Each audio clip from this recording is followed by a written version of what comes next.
Hello everyone, my name is Himani Bharati and I am a primary teacher of Kendriya Vidyalaya संगठन। तो जैसे कि आप सभी अपने केवीएस इंटरव्यू की तैयारी कर रहे हैं, तो मैं आपको बताना चाहती हूँ कि केवीएस इंटरव्यू में क्लासरूम बेस्ड क्वेश्चन भी काफी सारे पूछे जाते हैं कि आप क्लासरूम में ये चीज को कैसे हैंडल करेंगे या आप अपनी टीचिंग को क्लासरूम में बच्चों तक अच्छे से कैसे पहुंचाएंगे। तो आज मैं आपको इस वीडियो में इम्पोर्टेंट 5 क्लासरूम बेस्ड क्वेश्चन के बारे में डिस्कस करूंगी, तो आप मेरे साथ इस वीडियो में बने रहिए। तो सबसे पहला जो क्वेश्चन पूछा जाता है, एज अ टीचर, हम टीचर का इंटरव्यू देने जा रहे हैं, तो सबसे पहले जो क्वेश्चन बनता है वो है, how will you make your teaching effective and interesting for student. आप अपनी टीचिंग को इफेक्टिव और इंटरेस्टिंग कैसे बना सकते हैं अपने बच्चों के लिए। तो उसके लिए आप आंसर दे सकते हैं, I will make my teaching interesting and effective by using playway method, by using activity method, by using TLMs। और मैं अपनी टीचिंग को कभी भी मोनोटोनस नहीं रखूंगा या वन वे नहीं रखूंगा। मैं कोशिश करूंगा जो भी मैं कॉन्सेप्ट पढ़ा रहा हूँ उसमें मेरे बच्चे इन्वॉल्व हो, क्योंकि जब बच्चा इन्वॉल्व होता है किसी भी चीज में तो वो उसे ज्यादा सीखता है। तो आप इस तरह से अपना आंसर दे सकते हैं। प्लस इसके बाद आपसे क्वेश्चन पूछा जा सकता है, how will you develop the curiosity among student. कि आप अपने बच्चों में कोई भी आप टॉपिक पढ़ाने जा रहे हैं तो उनके अंदर क्यूरियोसिटी कैसे डेवलप करोगे। अगर आप जाते ही टॉपिक बता दोगे, चलो बेटा आज हम ये पढ़ते हैं, तो बच्चे को मतलब वो बर्डन लगने लगता है कि मैम तो सीधा पढ़ाना स्टार्ट कर देते हैं। लेकिन हमें ऐसा नहीं करना है, बच्चे में पहले हमें क्यूरियोसिटी डेवलप करना है। मैं आपको एक एग्जाम्पल देती हूँ। एक हिंदी में क्लास 4 का चैप्टर है मुफ्ती मुफ्त। तो बच्चों को हम ये बताने के बजाय कि चलो बच्चों आज हम मुफ्ती मुफ्त चैप्टर पढ़ेंगे, हम उसे इंट्रोड्यूस कर सकते हैं। कैसे इंट्रोड्यूस कर सकते हैं? पोयम से। कैसे? मैंने मांगी टॉफी चॉकलेट, नहीं देता भैया, कहता पहले लेकर आओ पैसे या रुपया। ये आप पोयम बच्चों को सुनाइए और बच्चों से कहिए कि बच्चा इस पोयम में क्या मांग रहा है। तो बच्चे बोलेंगे टॉफी और चॉकलेट। तो भैया क्या कहता है कि पहले पैसे लेकर आओ। लेकिन अगर हमारे पास पैसे ना हो और हम कोई चीज फ्री में लेना चाहे तो उसको हम क्या बोलेंगे? तो उसको हम बोलते हैं मुफ्त। तो आज हम बेटा इसी से रिलेटेड इसका एक चैप्टर पढ़ेंगे, मुफ्त ही मुफ्त। या फिर मैथ्स में अगर आपको फ्रैक्शन पढ़ाना हो तो आप जाके फ्रैक्शन ये ना बोले कि बच्चों आज हम फ्रैक्शन पढ़ने जा रहे हैं। आप उनके अंदर क्यूरियोसिटी डेवलप कीजिए, उसका इंट्रोडक्शन दीजिए चैप्टर का। कैसे? जैसे आपने वो कहानी सुनी होगी बंदर बाट वाली, आप बच्चों को वो कहानी सुना सकते हैं कि बेटा 2 बिल्लियां थी, उन्हें एक रोटी मिली थी और वो बड़ी भूखी थी। अब उन्हें समझ नहीं आया हम इस रोटी को आधी आधी कैसे बांटे। तो वो जाती है एक बंदर के पास। तो बंदर होता है बड़ा चालाक। बंदर रोटी को बांटने लगता है तो एक टुकड़ा जो हो जाता है बड़ा, एक हो जाता है छोटा। तो वो कहता है अरे ये टुकड़ा तो बड़ा हो गया, चलो मैं इसमें से थोड़ा सा खा लेता हूँ। फिर वो दूसरा टुकड़ा बड़ा हो जाता है और पहला टुकड़ा छोटा हो जाता है। इस तरह से बंदर जो है सारी रोटियां खा जाता है और बिल्लियों को रोटी नहीं मिलती। फिर वो बोलता है अगर आप बंदर की जगह होते है ना, और आप चालाक बंदर नहीं होते, एक अच्छे बंदर होते, तो आप बिल्लियों के लिए रोटी का बंटवारा कैसे करते?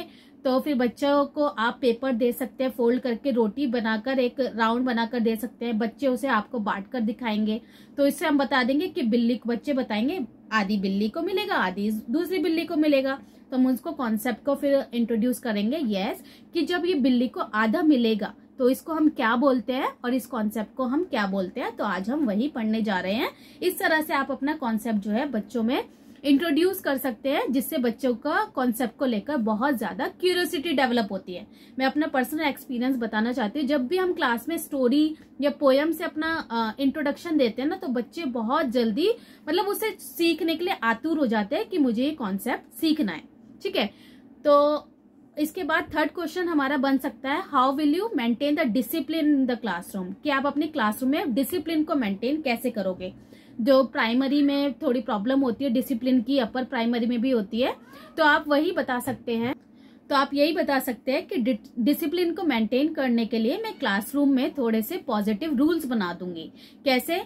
कि बेटा अगर मैंने ड्रिलिंग स्टार्ट की 10, 9, 8, 7, 6, 5, 4, 3, 2, 1, तो आपको उस 1 तक आते आते सबको अपने सीट्स पर बैठ जाना है। ठीक है। या फिर मैं बच्चों को रीइंफोर्स करूंगी। अगर कोई बच्चा है हमारी क्लास में, वो पॉजिटिव बिहेवियर करता है, हमेशा डिसिप्लिन रहता है, तो मैं बाकी बच्चों के सामने उसे रीइंफोर्स करूंगी। तो बाकी बच्चों को भी लगेगा कि मैम ने तो इसे अच्छा बच्चा बोला, तो अब मुझे भी अच्छा बच्चा बनना है। तो रीइंफोर्समेंट बच्चों में बहुत ज्यादा इम्पैक्ट डालता है। तो पॉजिटिव रीइंफोर्समेंट करना बहुत ज्यादा जरूरी है बच्चों को।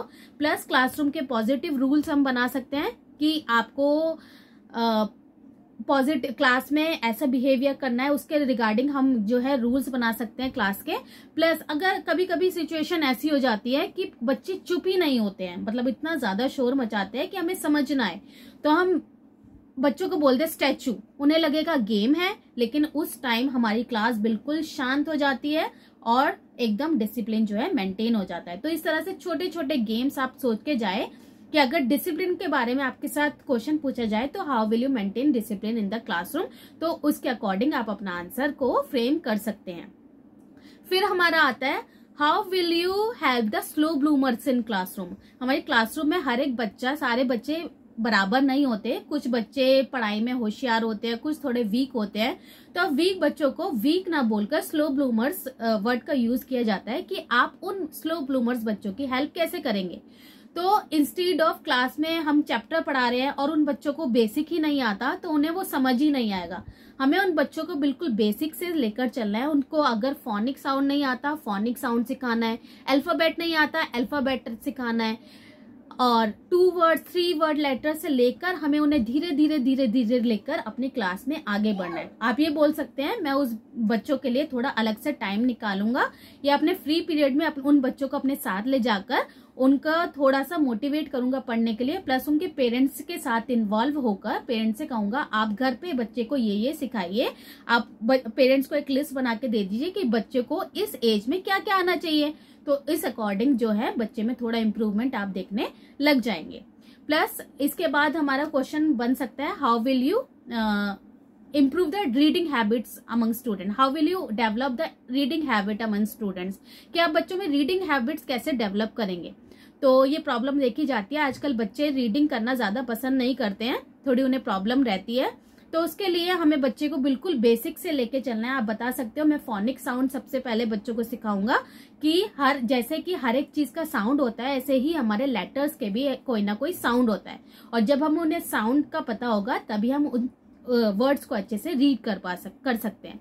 या फिर हम क्लासरूम बेस्ड गेम करवा सकते हैं, जैसे मैंने बोर्ड्स पे लिख दिए 15 वर्ड्स और 1 बाय 1 मैंने बच्चों को कॉल किया। मैंने 2 टीम में बच्चों को बांट दिया कि टीम ए से एक बच्चा आएगा, मैंने बोला स्मार्ट पढ़ के उस पे सर्कल लगाओ।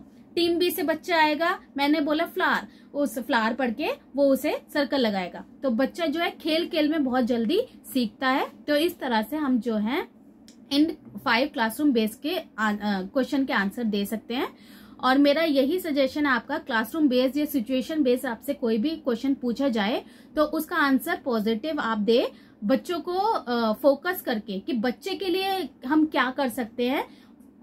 बच्चों को सेंटर में रख के आप अपना आंसर को फ्रेम कीजिए, और मैंने जो आपको टिप्स दिए आप उन टिप्स का भी यूज कर सकते हैं। तो इस तरह से आपको क्लासरूम बेस्ड क्वेश्चन को तैयार करना है, और ऐसे ही मैं केवीएस से रिलेटेड, इंटरव्यू से रिलेटेड वीडियोस लाती रहूंगी। तो आप मेरे चैनल पर बने रहिए, मेरे चैनल को सब्सक्राइब कीजिए, और आपकी जो फ्रेंड्स जो केवीएस के इंटरव्यू की तैयारी कर रहे हैं उनके साथ भी मेरी वीडियो शेयर कीजिए। Thank you everyone and all the best.